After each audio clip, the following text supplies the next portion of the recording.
Hello everyone, welcome to our channel South City PCMB. मैं अजीम शमीम, आपका दोस्त, आपका मेंटर, एक बार फिर से एक नई क्लास के साथ आपके सामने हाजिर हूँ। आज हम लोग क्लास 9 का चैप्टर 2 यानी पॉलिनोमियल शुरू करेंगे।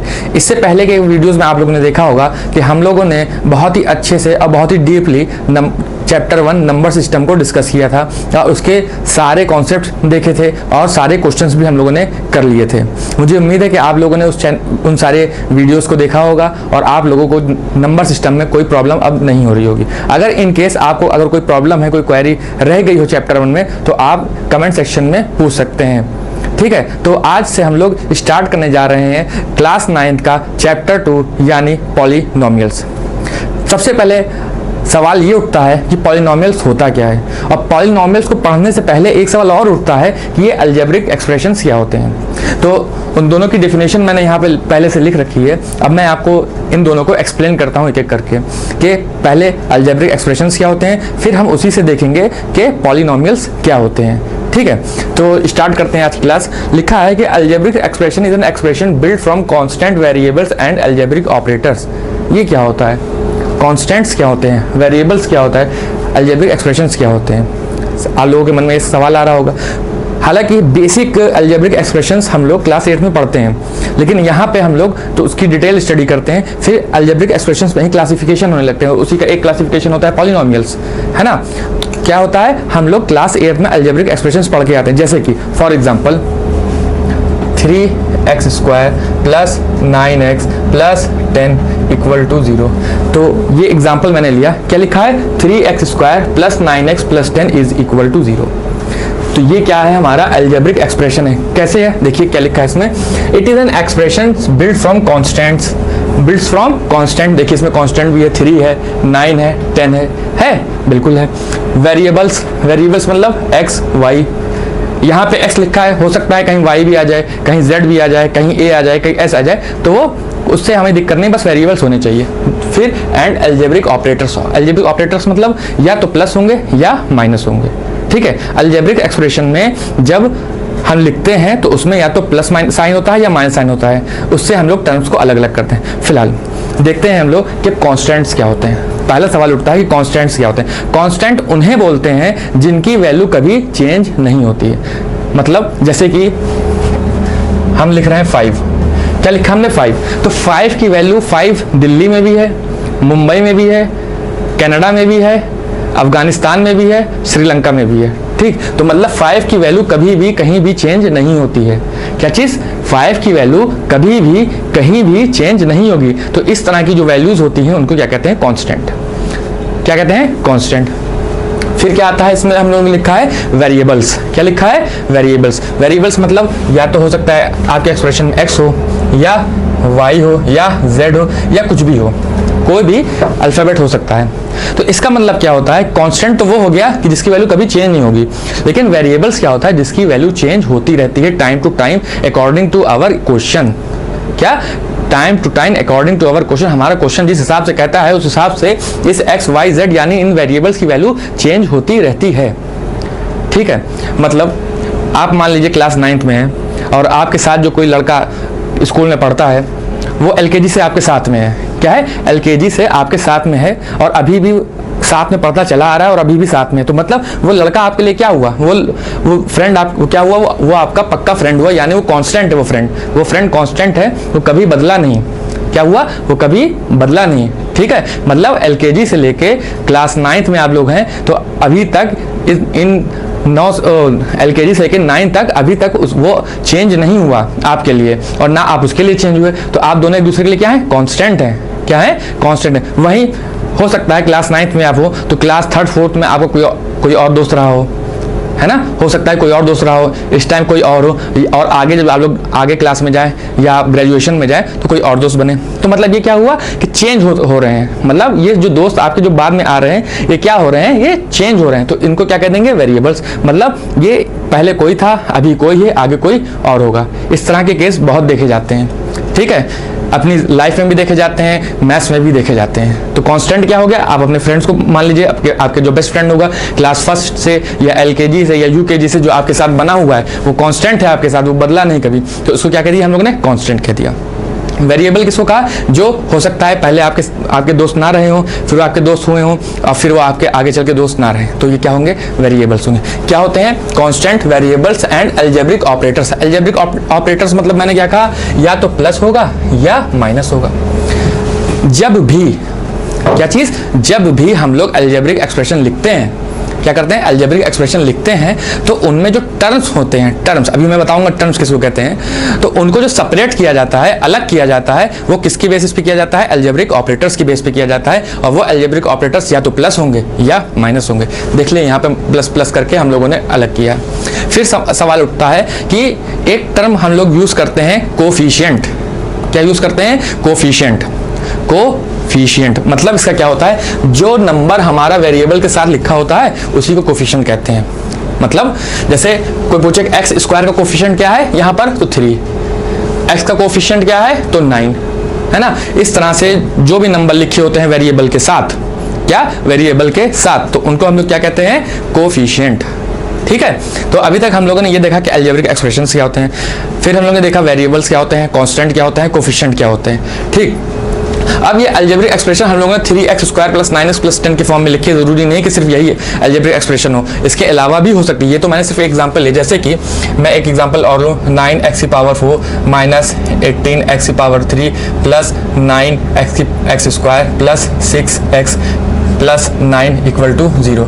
तो क्या हुआ, ये भी क्या हुआ, हमारा अलजेब्रिक एक्सप्रेशंस है। क्या है, ये भी क्या है, अलजेब्रिक एक्सप्रेशन है। ठीक है, एक एग्जांपल और देखते हैं इसका अलजेब्रिक एक्सप्रेशन का। जैसे कि लिखा है 3x की पावर 1/2 प्लस 9x की पावर माइनस 8/9 प्लस 4x की power 3 plus 9 is equal to 0। क्या लिखा है, 3x की पावर 1/2 प्लस 9x की power minus 8/9 plus 4x³ plus 9 is equal to 0। अगर कोई एक्सप्रेशन इस तरह से लिखा है तो वो भी अलजेब्रिक एक्सप्रेशंस होगा। क्या होगा, वो भी अलजेब्रिक एक्सप्रेशंस होगा। ठीक, अलजेब्रिक एक्सप्रेशन आपको कहीं भी दिखे, कुछ भी दिखे, आप उसमें क्या चेक करें, पहले ये चेक करें कि उसमें वेरिएबल है कि नहीं, हाँ है। कांस्टेंट देखिए है कि नहीं, हाँ है। फिर क्या देखें, वो सेपरेट हुए प्लस या माइनस के साथ, हाँ है। ठीक है, तो क्या होंगे वो, सीधे के सीधे आप आंख बनकर कह दिए कि वो क्या है, अलजेब्रिक एक्सप्रेशंस हैं। लेकिन अब हम चलते हैं अपने टॉपिक के ऊपर, जो हमारा चैप्टर 2 है, यानी पॉलिनोमियल्स। क्या है, पॉलिनोमियल्स, उसको देखते हैं वो क्या कहता है। मुझे उम्मीद है कि अलजेब्रिक एक्सप्रेशंस आपको अब क्लियर हो गया होगा, है ना, कि कांस्टेंट क्या होते हैं, वेरिएबल्स क्या होते हैं, ऑपरेटर्स क्या होते हैं, कोफिशिएंट क्या होते हैं, और कैसे कैसे एक्सप्रेशन अगर लिखे हो तो हम उसको अलजेब्रिक एक्सप्रेशंस कहते हैं। चलिए अब देखते हैं उसके क्लासिफिकेशन को। एक तरह का क्लासिफिकेशन ही है अलजेब्रिक एक्सप्रेशन, ऊपर आता है, फिर नीचे क्या आता है, पॉलिनोमियल्स। जैसे कि हम लोग जब पहले चैप्टर में पढ़ रहे थे रियल नंबर्स, क्या, तो रियल नंबर्स ऊपर था, उसी के अंदर रैशनल नंबर आते थे और उसी में इर्रेशनल नंबर आते थे, हम लोग पढ़ते थे। वैसे ही क्या है यहाँ पे, वैसे ही क्या है यहाँ पे है, क्या, पहले अलजेब्रिक एक्सप्रेशन पढ़ा, उसके अंदर उसका पार्ट क्या है, पॉलिनोमियल्स। पॉलिनोमियल्स एग्जांपल इसका पहले देख लेते हैं। पॉलिनोमियल्स क्या होता है देखते हैं। It is an algebraic expression, ये क्या, वो तो वही बात हो गई, हो रही है कि नहीं। It is an algebraic expression in which variables involved has only non negative integral exponent. Exponent मतलब पावर, है ना, यहाँ पे चाहे लिख दें, एक्सपोनेंट का मतलब पावर। कौन सा वर्ड, पावर। तो क्या हुआ, जैसे हम लोग एक्सप्रेशन लिखते हैं यहाँ पे, इसी एक्सप्रेशन को मैं फिर से लिख रहा हूँ, क्या है ये, 3x square plus 9x plus 10 equal to 0। मैंने ये लिखा। अब मेरा सवाल ये है कि क्या ये पॉलिनोमियल है, बिल्कुल है। क्या है, बिल्कुल है। मतलब देखिए, जो ये हम लोगों ने डेफिनेशन लिखी है, बेसिक डेफिनेशन पॉलिनोमियल की लिखी है, क्या ये इस इक्वेशन पे सेटिस्फाई हो रही है, बिल्कुल हो रही है। कैसे हो रही है देखिए, it is an algebraic expression, हाँ है, अलजेब्रिक एक्सप्रेशन है, in which variables involved has only non negative integral exponent, मतलब नॉन नेगेटिव पावर होनी चाहिए। बिल्कुल x की पावर 2 है, यहाँ x की पावर 1 है, तो नेगेटिव है नहीं, नॉन नेगेटिव है, बिल्कुल है। या होल नंबर होनी चाहिए पावर या तो होल नंबर होनी चाहिए या नॉन नेगेटिव होनी चाहिए।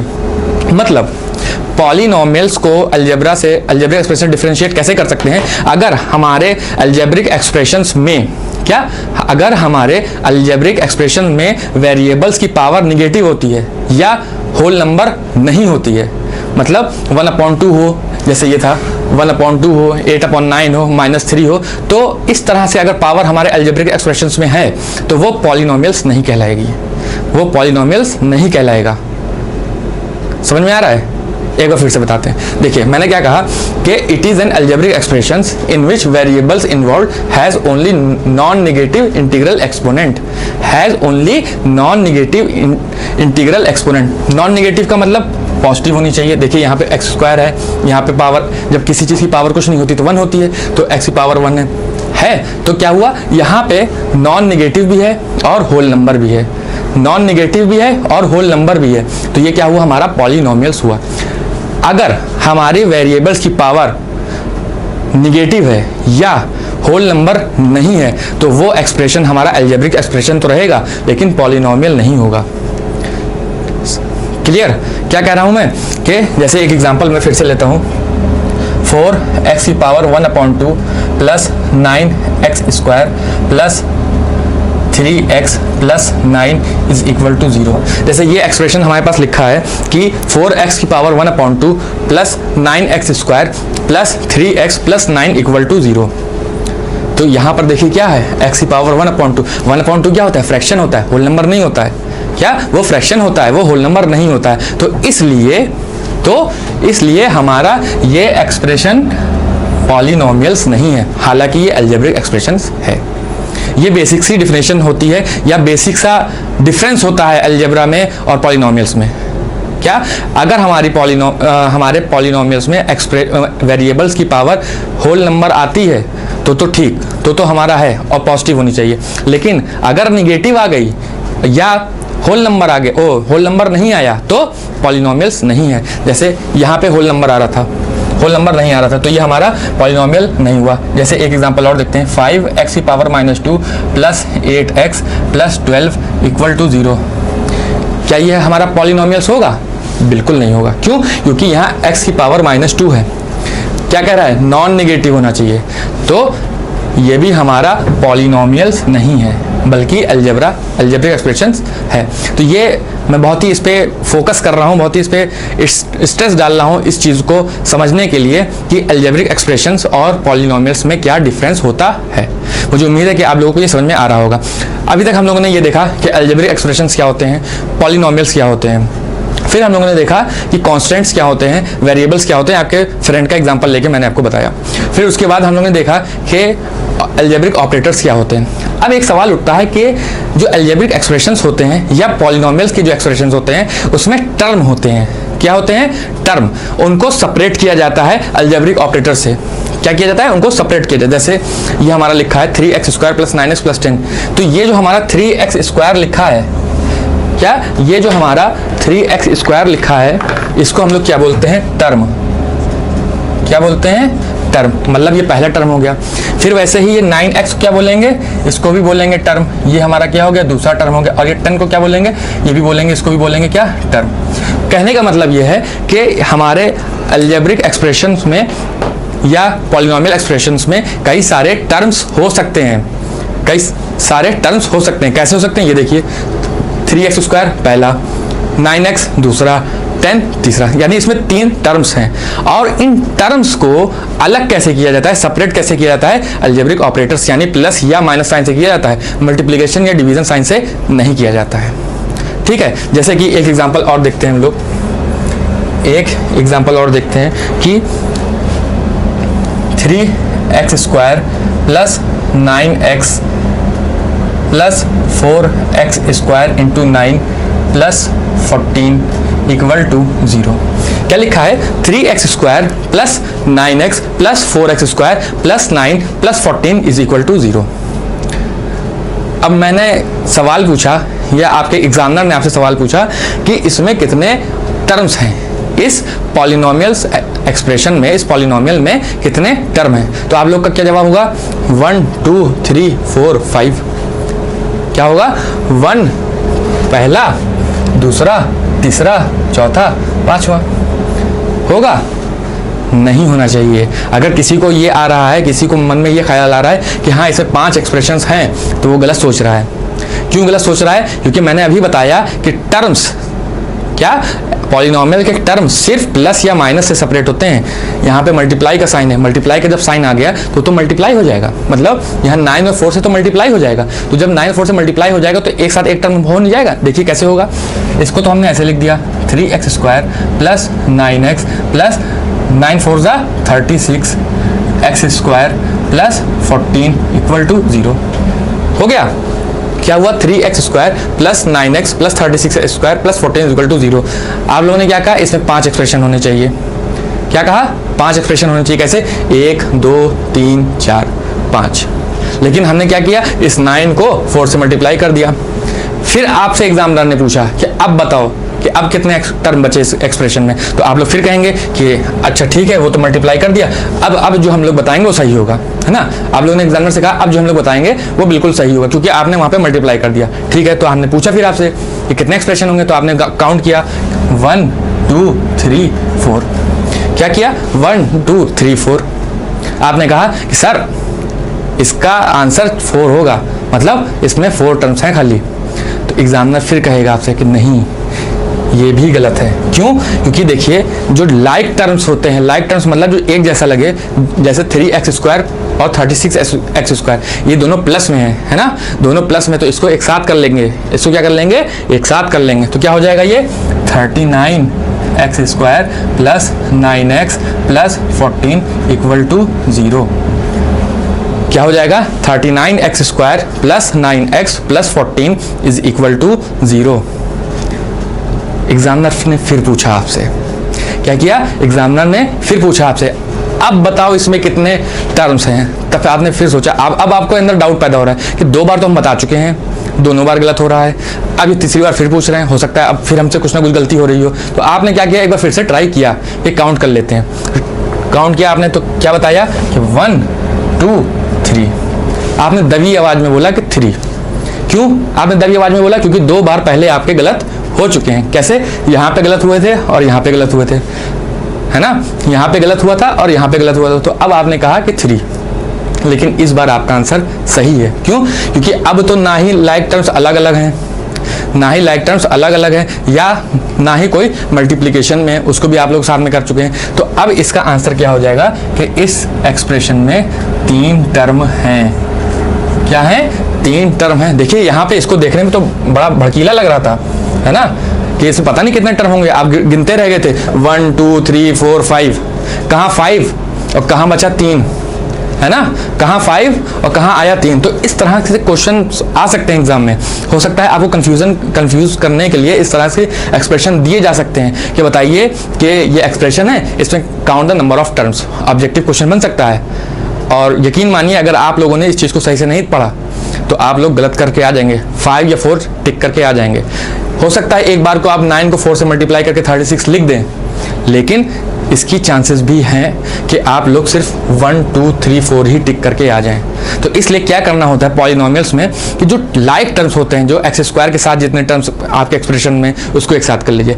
x के साथ जितने टर्म्स हैं आपके साथ, उनको एक साथ कर लीजिए, और जो कांस्टेंट जितने हैं उनको सबको एक साथ ऐड करके लिख लीजिए। तो इससे क्या होगा कि आपको number of terms in the expressions पता चल जाएंगे। क्या होगा, number of terms in the expressions पता चल जाएंगे। अगर ऐसा नहीं करेंगे तो आपका आंसर गलत आ जाएगा। आप लोगों ने देखा अभी, पहले आपने बताया 5, है ना, फिर आपने बताया 4, लेकिन असल में टर्म्स कितने थे, 3। कितने थे, 3 थे। तो ये तरीका होता है पता लगाने का कि हमारे पॉलिनोमियल्स में कितने टर्म्स हैं। आज की क्लास हम लोग की एकदम बेसिक क्लास थी। आज हम लोगों ने कुछ क्वेश्चंस नहीं सॉल्व किया, आज हम लोगों ने बस अपने बेसिक्स पे ध्यान दिया है, और जो कि सबसे ज़्यादा इंपॉर्टेंट होता है। क्या सबसे ज़्यादा इंपॉर्टेंट होता है कि हमको ये पता रहे कि पॉलिनोमियल्स क्या है, अलजेब्रा क्या है, अलजेब्रिक एक्सप्रेशंस क्या है, टर्म्स क्या है, वेरिएबल्स क्या है, कांस्टेंट्स क्या है, कोफिशिएंट्स क्या है। तो आज हम लोगों ने इस चीज़ को अच्छे से देख लिया है। तो मुझे उम्मीद है कि आप लोग को हमारी ये क्लास पसंद आई होगी। तो अब मिलते हैं एक नए वीडियो में, ठीक है।